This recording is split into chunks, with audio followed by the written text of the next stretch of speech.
thousands of Tutsis went to San Famil believing they would be safe from the government killers, they were betrayed there by the very priests who promised to protect them.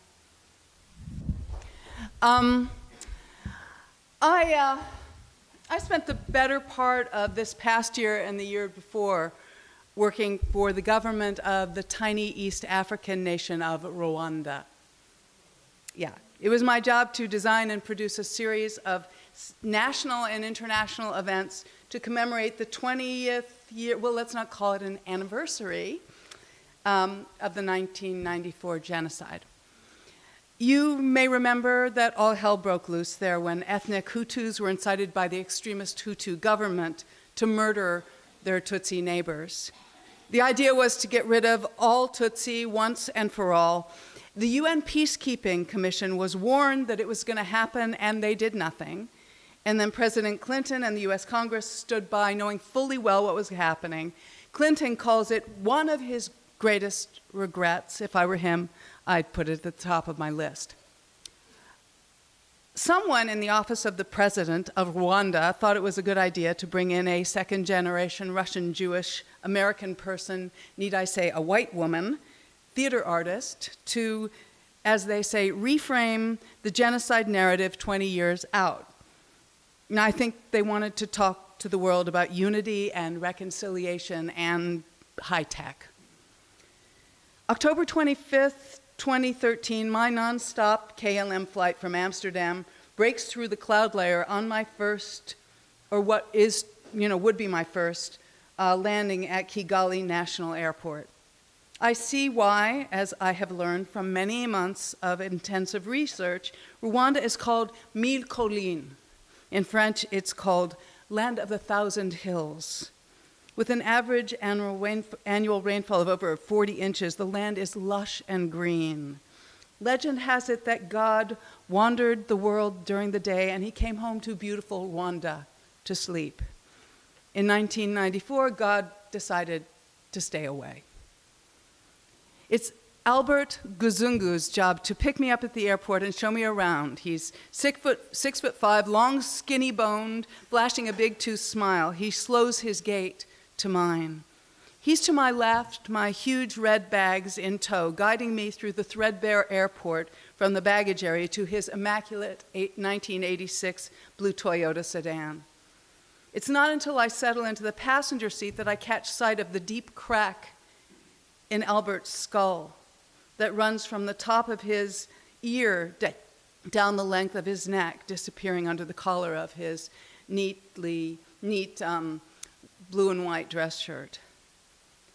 Albert boldly navigates the aggression of Kigali traffic as we cross the capital on the way to my hotel in upscale Kiyovu via roads whose names I recognize from the captions of photos of these same roads piled with corpses during the genocide, when just 20 years ago, 1 million Tutsi and moderate Hutu were targeted and murdered by their very own neighbors and friends.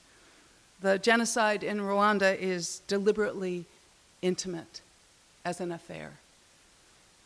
As we drive through downtown Kigali, Albert points to a large brick church, Saint Famille. It's so elegant, it's so modern. Thousands of Tutsis went to Saint Famille believing they would be safe from the government killers. They were betrayed there by the very priests who promised to protect them. Albert tells me his father's family, 11 of them, were among those who died at Saint Famille.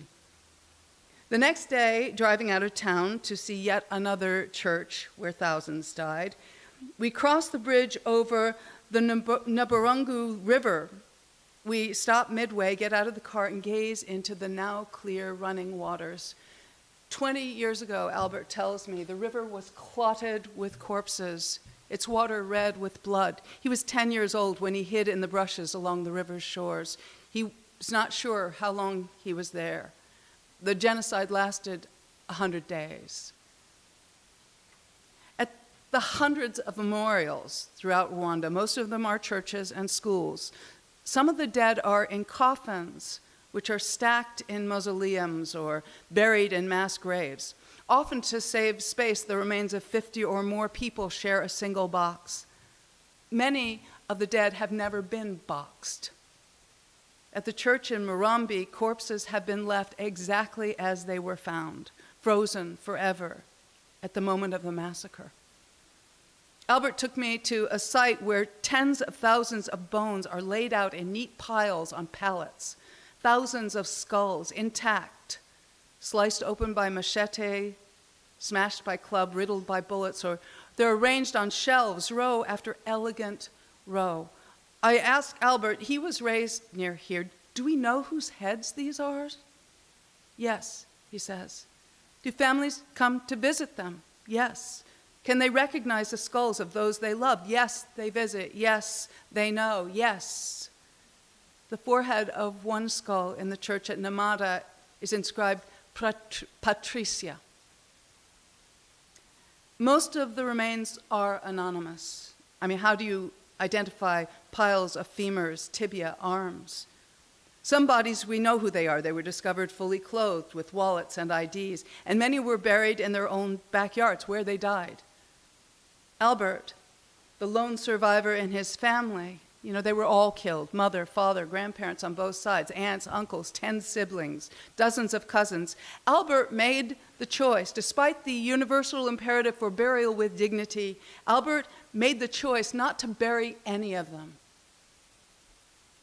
He wanted them to be above ground, part of the piles, so visitors from abroad will see the bones, the racks of skulls. He wants us to know this happened. It happened here, it happened to us. I go to Rwanda, everyone asks me about forgiveness and healing in Rwanda because it sounds impossible.